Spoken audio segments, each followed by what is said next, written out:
Grazzi ħafna, grazzi tal-li ġejtu għal din l-intervista fuq dan il-ktieb straordinarju, ma' poeta straordinarju, ma' ħabib tiegħi u ta' ħafna nies.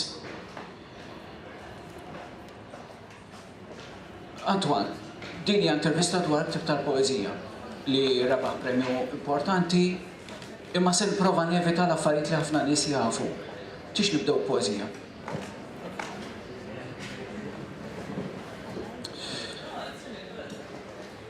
ħanaqra poeżija li qiegħda friska f'moħħi bħalissa il-bieraħ stess ipprovajt naqlibha l-Ingliż. Din hija Jum 25. Il-qalb trid tiġbed law, is-saqajn lem, u viċi versa, ma jiftehmu qatt. Filli jaqbdu t-triq lejn il-qoħ tal-bosk, filli iduru lejn il-beraħ tax-xatt. Kultant ma nafx għandix kontroll fuq ġismi, jew jienx marbut maħjut f'idejn xi ħadd. Kultant inkun irrid nibbies, ninġazza u naqa' silġa sa ninħatt. Jiem twal inwitti u naqgħad l-istess ċrieki, forma ta' 8 tħaffer fil-ħamrija. 8 fuq 8, klessidra mimduda li fija ir-ramel jolqot l-isbaħ raqda. 8 fuq 8, in-nuċċali għadu ġdid, mitluq fuq l-iskrivanija mutraba. 8 fuq 8, il-manetti ma' idejja biex ma nisbaljax l-enneżimu żball. 8 fuq 8, daqs litri tisima jisfnu fost isħab sas-sema jinħall. 8 fuq 8, daqs saqajn il-brimba tinseġ l-anqdut fl-erba' kmamar tal-qalb, daqs it-tentakli tal-qarnita mqabda ma tifkira mhix tħallini ninqala mill-istess 8 tħaffer fl-art.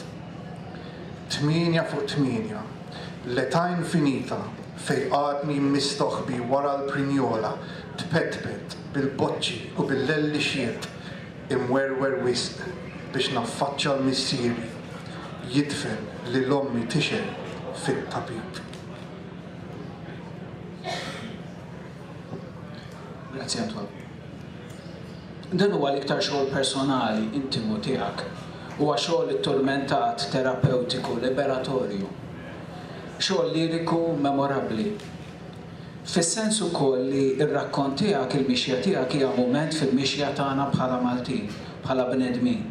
Din hija qrara pubblika, ammissjoni kważi kontra qalbek, li wara l-poeta hemm ukoll int, bl-istorja personali tiegħek, bl-istejjer individwali tiegħek, bid-djufijiet, il-ġen, il-korla, l-inkwiet personali.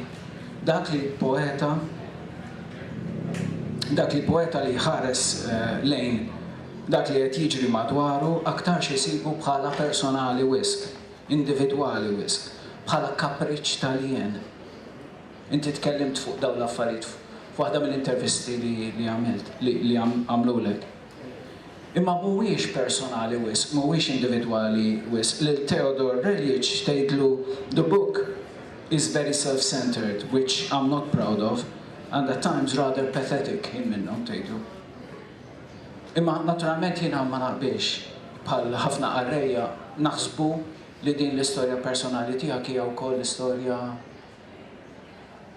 ta' uħud minna forsi iktar minn ta' oħrajn, imma l-istorja tagħna lkoll f'ċertu sens ukoll.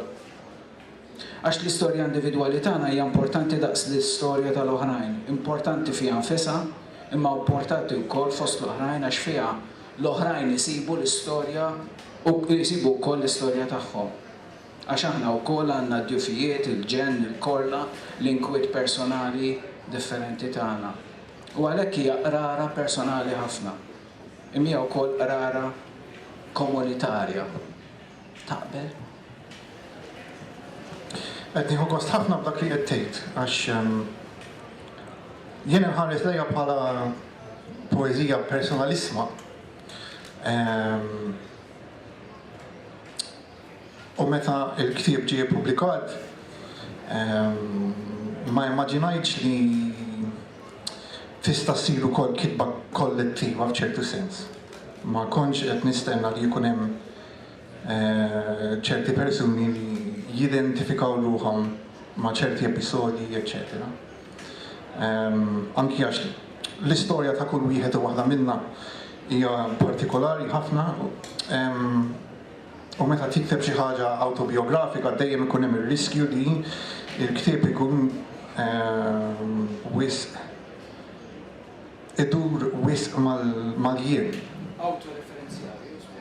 Eżatt, ukoll jkun hemm wisq referenzi metapoetiċi li jafu jaljenaw lill-qarrejja. Issa, 5 snin ilu, più o meno, jena kont konvint li kieku kelli nikteb fuq dawn l-affarijiet, kont naqaf fil-banalità, fil-patetiku kif semmejt inti, u għal ħafna snin ħrabt dak il-bżonn li nesprimi dak li esprimejt. Issa mbagħad lejl minnhom wara ċertu inkwiet li reġa' inqala fil-familja. Lejl minnhom ħarġet l-ewwel poeżija, Lejl Zero, waħedha hekk bħala xmara. U l-għada fil-ħodu qed li nifsi ok, mela, issa. Kuljum ħammur nimxi u ħanipprova nikteb kuljum biex noħroġ dawn l-affarijiet kollha li għandi ġo fija.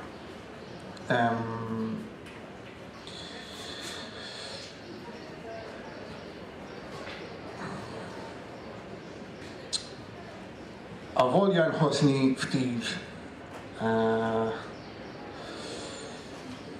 arwien,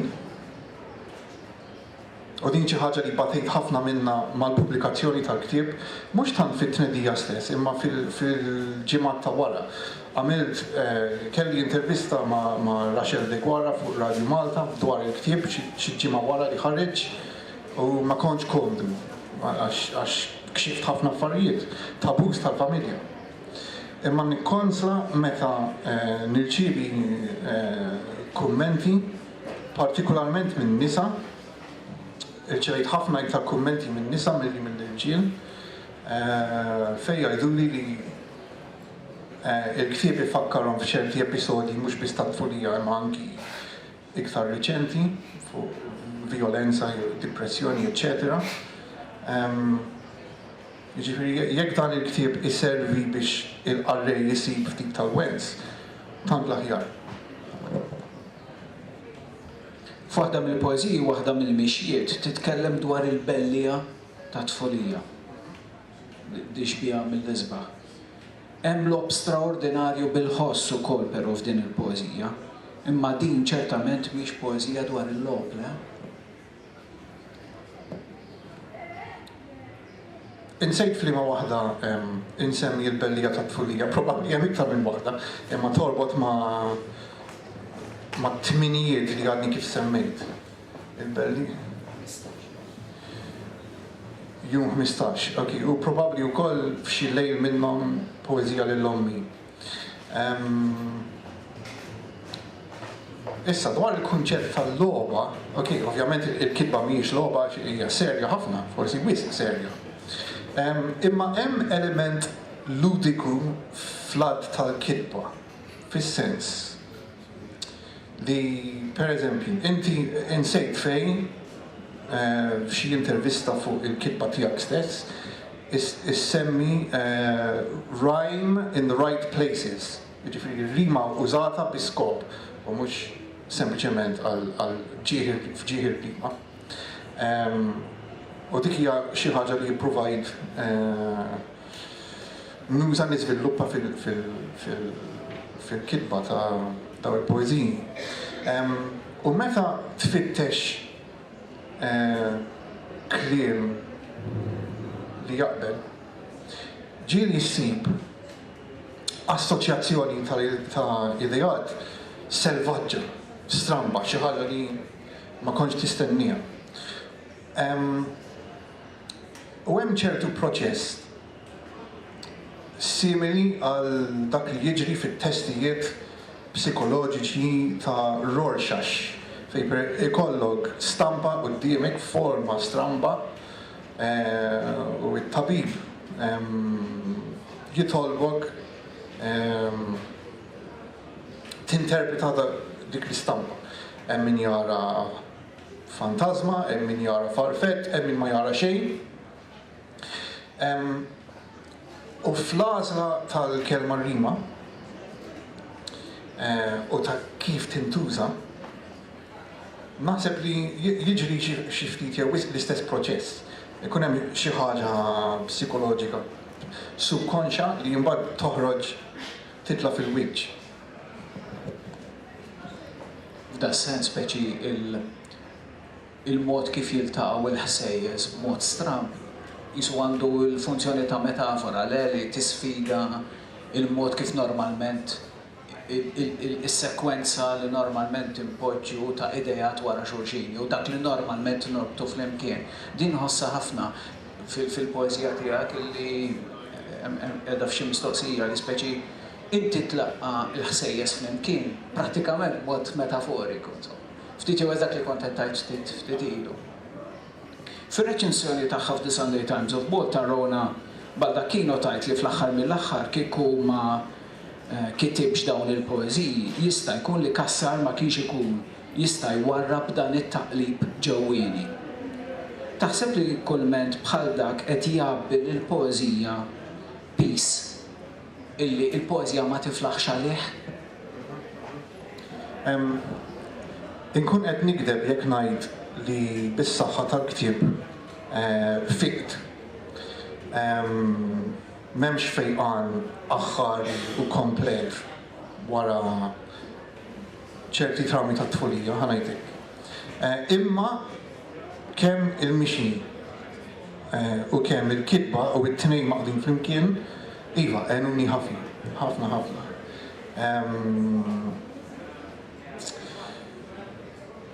Il-mixi itik ħafna ossiġenu jiftaħ toroq fil-moħħ u fil-memorja li probabbli damu ħafna żmien imsadda. Il-mixi jagħtik kuraġġ ukoll, iktar ma timxi, iktar isir faċli timxi u taħseb u tħoss.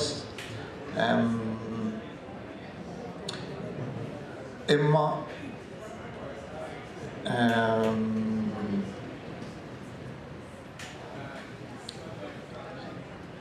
mhux ħanajt li hemm limitu ta' kemm tista' tfiq jew tfejjaq, imma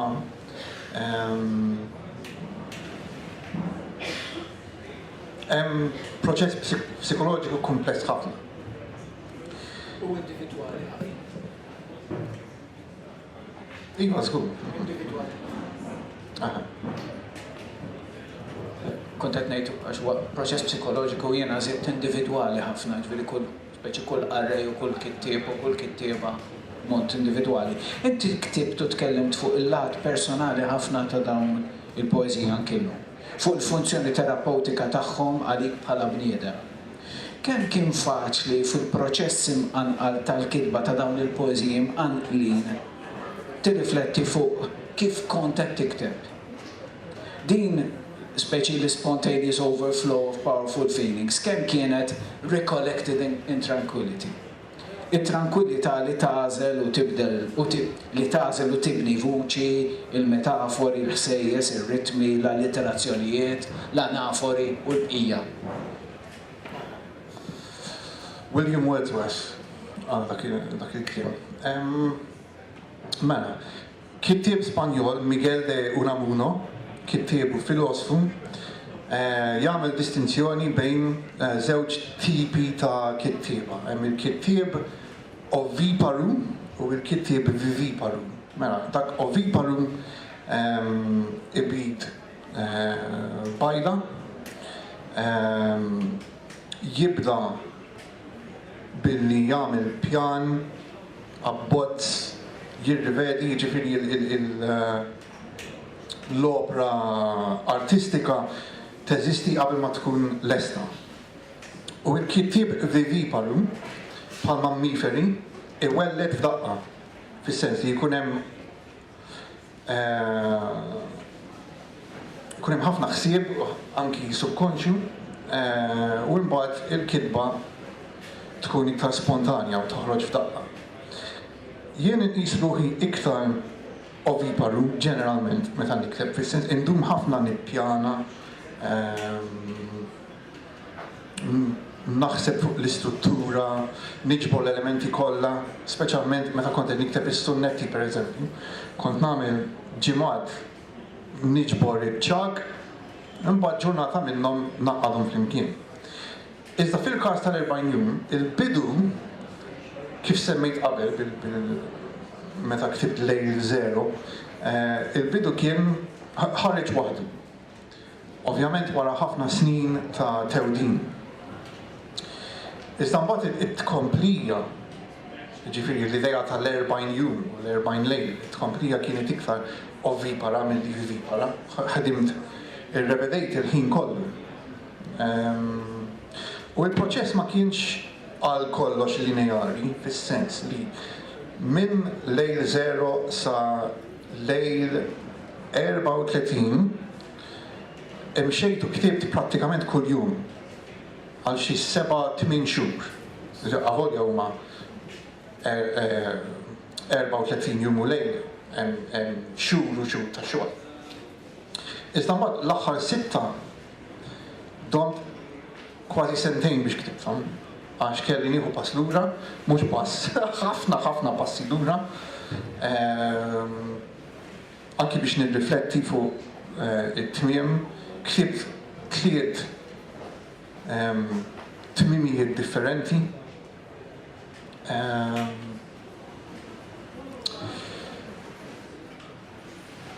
Jiġifieri ġeneralment avolja il-bidu kien viviparu ħareġ f'daqqa, ix-xogħol kien kontinu. Se naqra l-aħħar parti minn poeżija numru 9, jien insejħilha l-poeżija Gris, jisimha Gris għalija speċi. Hawnhekk inħoss li s-sena tal-poeżija l-arti tal-kelma tiġi qabel il-mixja. Fl-aħħar tal-poeżija kważi titlob maħfra ta' dan il-kapriċċ tistqar li se tagħmel kważi penitenza. Għada nimxi ta' 3 ijiem jew 4, illum għodni ma mxejtx. Illum kien ħerba. Kif jiġri sikwit fil-poeżija tiegħek jinstema' l-ħoss tal-kelmiet qed ikellmu lil xulxin. Il-kelma Gris f'din il-poeżija tibda bħala anafora, imma mbagħad issir storja, ssir metafora, ssir tkeċċija tal-ħirsa, ssir tisfija, katarsi, ssir fuq kollox maġija. Naħseb li sabiħa ammens bħal ħafna mill-poeżiji kollha. F'din il-ġabrejn ħanaqra biċċa waħda biss għax għandi il-privileġġ li qed nintervista l-nista' nagħmel li rrid nista' naqra jien ukoll. Gris qabra, gris traba, gris mopp imxarrab, gris domna, gris ċomba, gris om titkarrab, gris kantin ta' boarding school l-Ingilterra, gris musrana tiddiġerixxi l-vojt, gris wiċċ ommi malli nagħlaq għajnejja.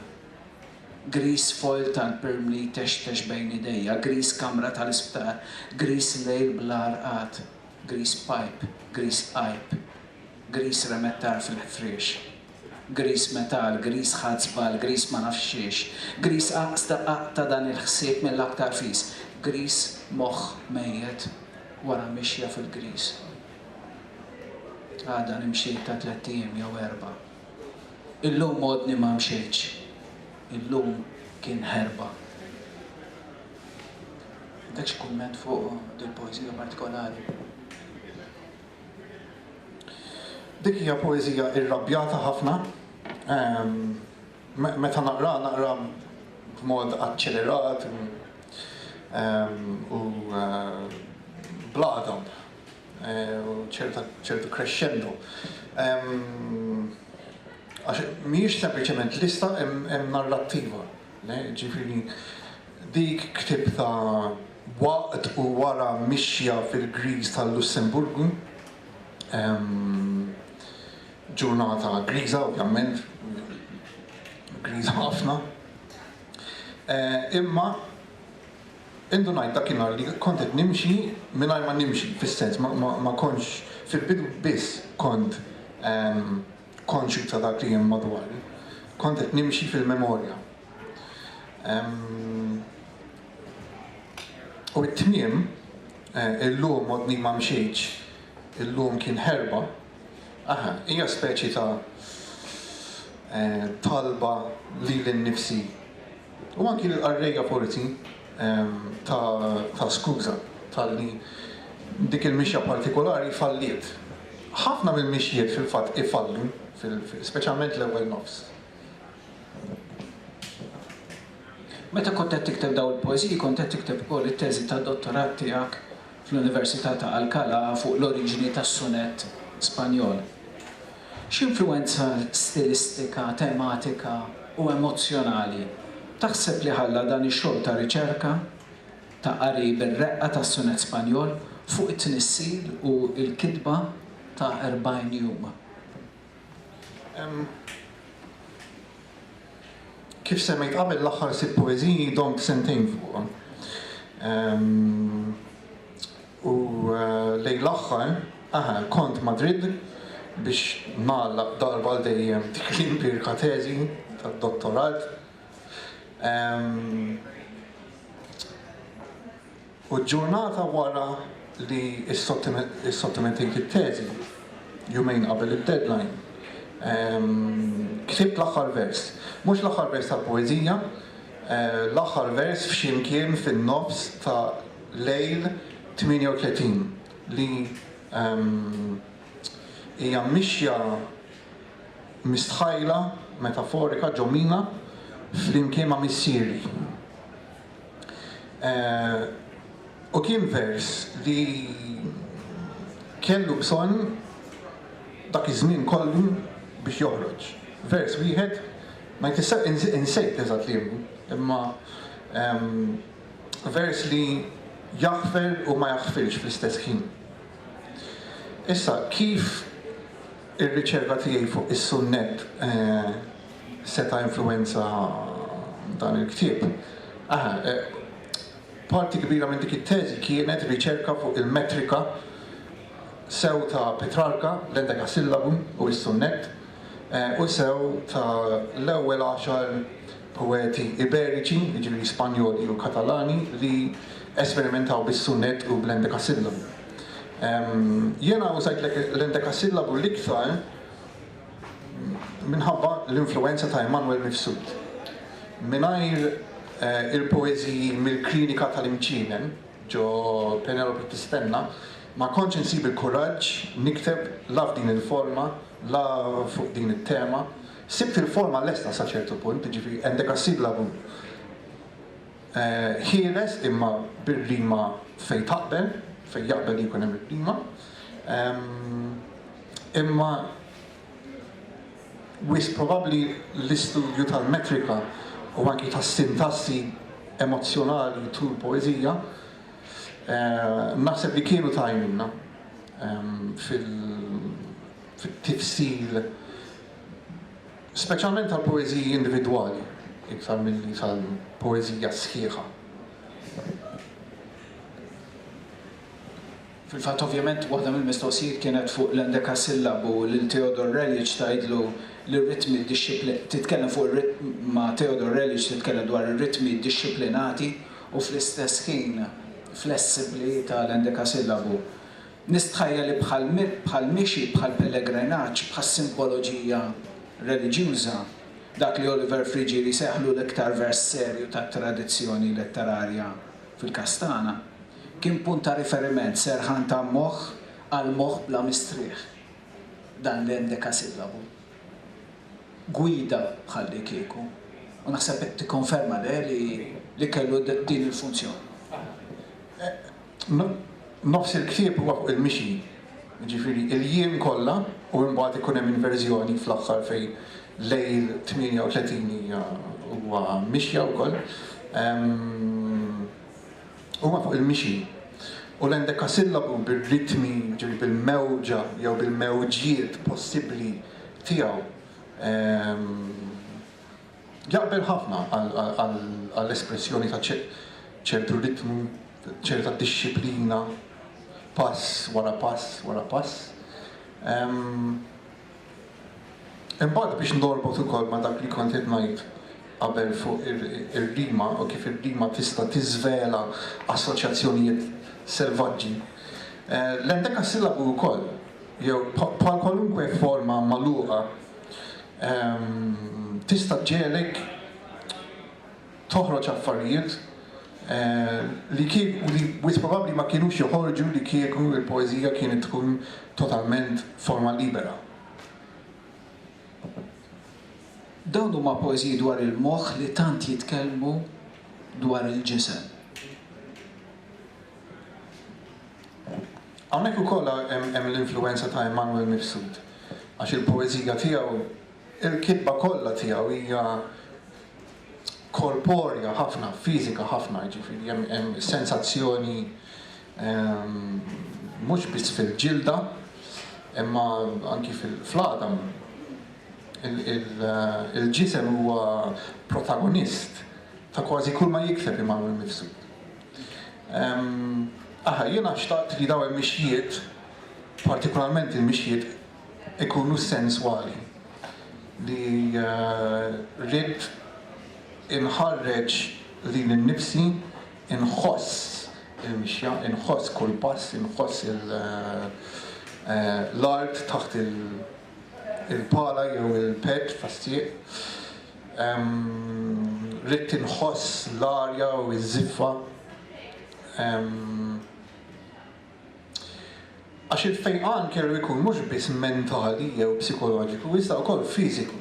Għax l-affarijiet li jiġrulek meta tkun żgħir jaffettwak fiżikament ukoll. Tinduna probabbli meta jkun tard wisq. Imma nemmen li il-ġisem juri ħafna mill-affarijiet li jkun għadda minnu meta anki affarijiet ġifieri emozjonali mit-tfulija u anki tal-tard. F'dawn il-poeżiji, bħal f'ħafna poeżiji, hemm ħafna konverzazzjonijiet intimi u konverzazzjonijiet mixtieqa. Ngħidu aħna paġna 38.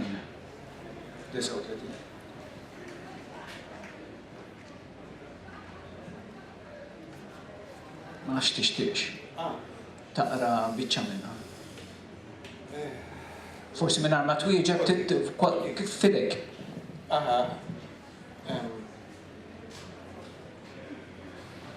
Skużami, qed nirreaġixxi hekk għax hija poeżija waħda mill-iktar intimi. Imma la ħarġet. La jpubblikajta rrid nieħu r-responsabbiltà. Mela, poeżija lill-ommi. Parti żgħira, l-ewwel strofa biss. 9 xhur inrabbi dal-par saqajn biex nimxi u niġri kull fejn tixtieq qalbi għajr lejl ħoġrok. Ma għalmuni nobodok bellaw li mit-telf gidba blabra tikwi bqajt nixrob mis-sem sa beda joġobni. Kif se naqbad nibda nitolbok maħfra? Għalmuni nistkerra ħarstek fil-mera, għalmuni niċħad nofs wiċċi, nofs demmi, fil-kalleppin ta' ċkuniti, ingassaw il-kelmiet ma, ġuf u oħrajn li jinsejt. Trabbejt nistħi mis-sura tas-saqajja sa tallimt nimxi kburi bil-mistħija. Kif se naqbad nibda nitolbok maħfra? U dak il-vers huwa ritornell mbagħad li nsibuh fl-istrofi ta' wara. Jien fadal żewġ mistoqsijiet ma nafx kemm fadal li ħin. Għax nixtieq li intkom titkellmu ftit ukoll. Kemm? Fadal 10 minuti ġifieri. Mbagħad nisiru 5 oħra ġifieri imma. Kemm taħseb li di vera għal-qalbi din-mistoqsija għax speċi inti apparti li inti poeta li tgħix il-poeżija tiegħek, inti wkoll bniedem li tosserva ħafna, li taqra ħafna, anki l-poeżija Maltija ma naturalment mhux biss, u l xtaqtek speċi tirrifletti ftit fuq is-simboloġija li nużaw. Kemm taħseb li s-simboloġija jew s-simbolizmu, s-simboloġija tal-poeżija Maltija, l-immaġinarju li minnu naqtaw l-irħam ta' xbijat u l-metafori tagħna hija simboloġija kattolika, biblika. Inti tirreferi għalija f'waħda mill-intervisti. Kemm importanti għalik din is-simboloġija? Tħoss li l-letteratura Maltija, speċjalment il-poeżija Maltija, għandha bżonn tinqata minn din id-dipendenza u tfittex barriera oħra, dinja oħra, simboloġija oħra? Hemm ħafna piż f'din il-mistoqsija.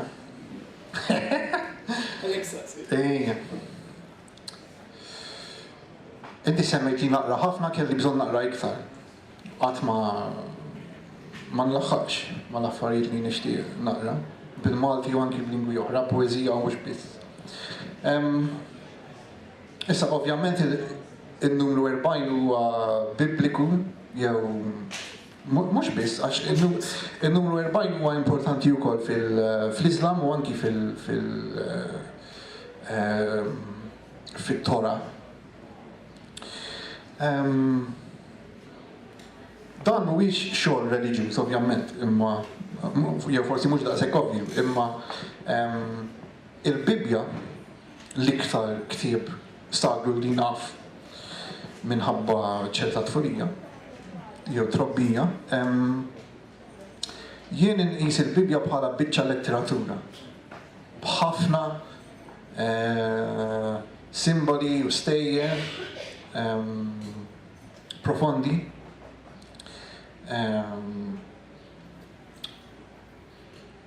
U żbieħ immens ukoll. Bħal l-istorja pereżempju ta' Ġona li għamel 3 tiem u 3 tlieli f'żaq il-balina għax kien beża' isir dak li kellu isir, jiġifieri profeta f'Ninive. Bħal l-istorja tad-Dilluvju u t-tiġdid ta' kollox u l-weda ta' ħajja ġdida, eċetera. U l-40 jum fid-deżert ta' Ġesu, it-tentazzjonijiet.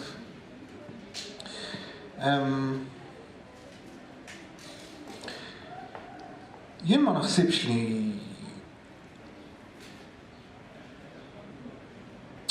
il-letteratura Maltija b'mod ġenerali għandha bil-fors tinqata mit-tradizzjoni biblika. L-iktar ħaġa importanti mhux is-sors jew il-repertorju ta' simboli, imma kif jintużaw. Dejjem jistgħu jiġġeddru skont jiġifieri l-angolu tal-kitba. Li kieku kellna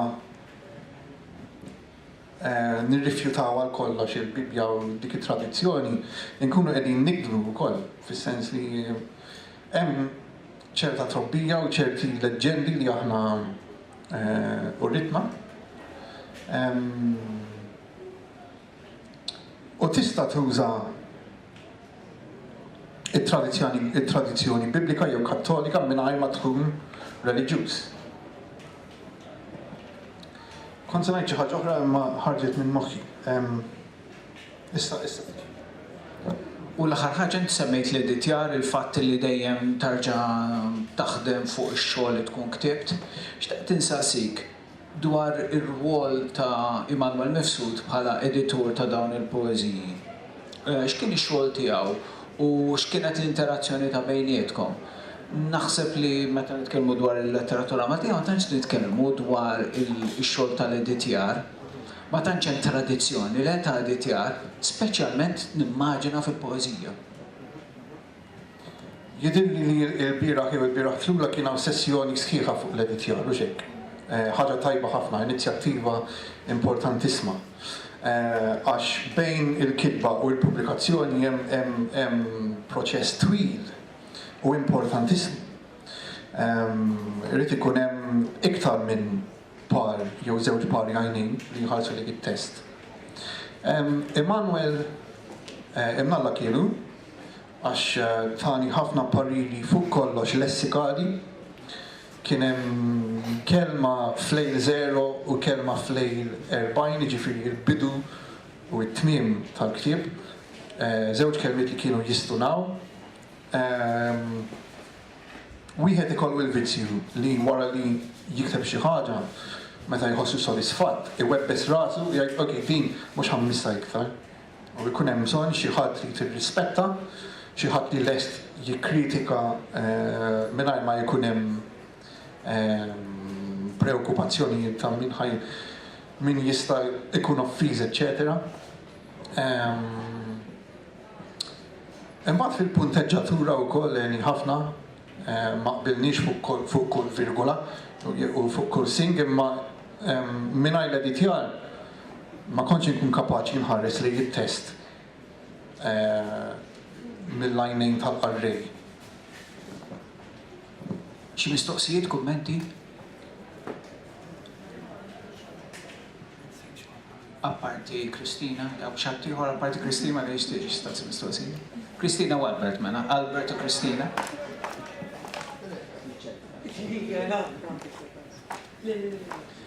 Antoine, kuriosità qatt ma ħsibt fuq fil-verità u ntbaħt intu titkellem. X'kien li ġarek tibda minn zero? L-att minn zero huwa mhux tipiku. Ħlif fl-informatika, ġifieri aħna fl-informatika dejjem noddu minn zero sewa.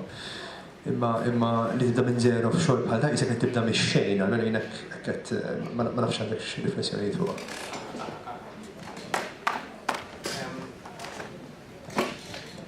Lejl zero l-ewwel waħda li ktieb ta' xħarġet waħda kifet, imma f'ċertu sens lejl zero ġie wara jum wieħed. ċoe, it-titlu ġie wara li ktibt jum wieħed, wara li ddeċidejt li, ok, nisforza ruħi, nisfida ruħi biex nikteb 40. Dik inqisha bħala speċi ta' prologu, il-waqa fl-abiss. Ieħor?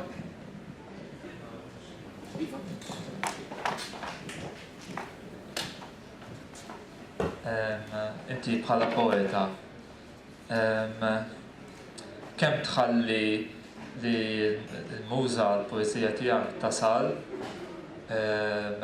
jew mill-moħħ jew mill-qalb, u kemm tħalli jew il-moħħ jew il-qalb imbagħad taffettwa dak li inti ġa ktibt.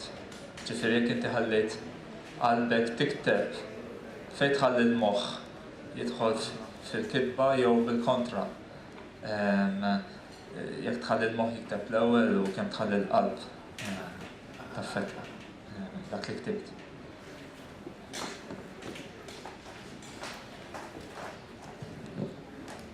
Donnu qed issemmi ċerta tensjoni bejn l-emozzjoni u l-lat forsi intellettwali tal-kitba.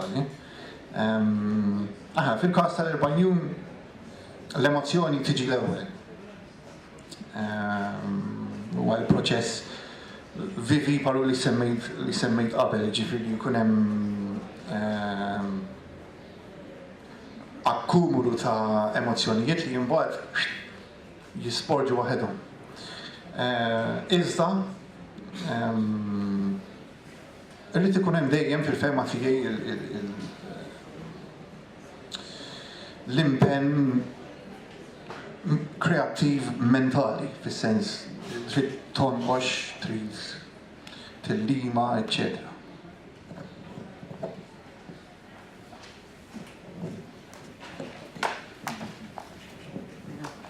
Għandi mistoqsija ma nafx hekk daqsxejn kifra. Naf li kontettajt li l-awturi, il-poeti, speċjalment il-poeti fl-opinjoni tiegħi, meta jkunu qed jikbu jippubblikaw iktar u iktar jisiru qed għalwiena. U inti fil-proċess ukoll qed tagħmel l-familtek fl-istess pożizzjoni. Kif issib it-tipo is-sweet spot etiku? Intu qed tikteb din l-esperjenza inkredibilment personali mhux għalik biss imma l-familtek ukoll. Daw il-kwistjonijiet etiċi huma importanti ħafna. Okej. Mela, l-ewwel ħaġa li ħanajt.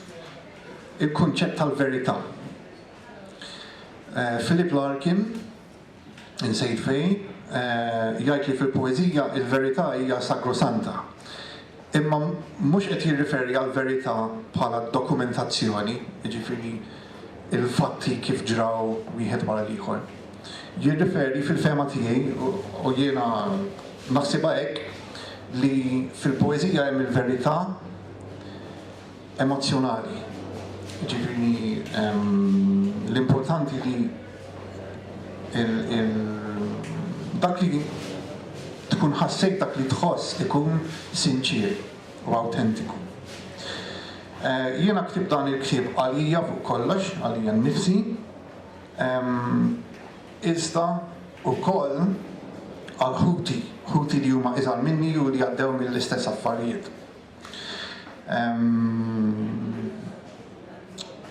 U bħalissa bil-għajnuna fuq kollox ta' Albert, qed naħdem fuq it-traduzzjoni Ingliża, Albert qed jeditjahom, u bekk ħuti li ma jafux bil-Malti ikunu jistgħu jaqraw ukoll, li hija importanti ħafna. Ommi apprezzat ħafna il-ktieb u tkellimna fit-tul wara li tajt tal-ktieb u wara li raqt fuq ħafna episodji u tallimt ħafna iktar affarijiet fuq x'ġara 30 sena ilu. Iżda il-lakuna l-kbira jew il-mistoqsija kbira li għadha fl-arja. Peress li anzi waħda miż-żerrija tal-ktieb hija l-vjolenza domestika, jiġifieri l-emil ta' missieri 30 sena ilu li mut. Missieri ta' 30 sena ilu li mhuwiex missieri tal-lum. Missieri kif mistħajjel fil-ktieb u kif kont narah meta jiena kont tifel, meta kelli 8 snin u rajt ċerti affarijiet li hu laqqas biss jaf sa fejn naf jien li jiena rajthom dawn l-affarijiet għax kont mistoħbi. Anyway, jiena għadni ma nafx jekk missieri rax il-ktieb jekk jafx bih. Ilna fuq sena ma nitkellmu.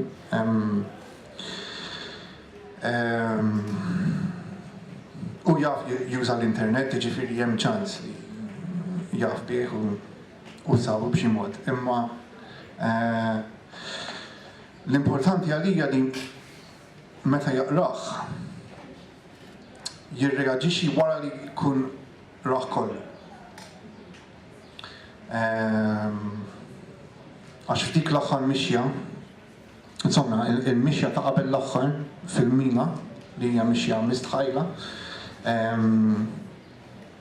kifet hemm vers li jaħfer u ma jaħfirx fl-istess ħin.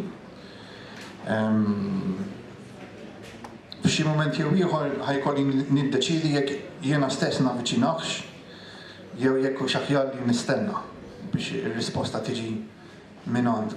Imma l-importanti li il-karattru ta' missieri fil-ktieb mhuwiex missieri tal-lum imma ta' 30 sena ilu u kif tifel żgħir jara mostru.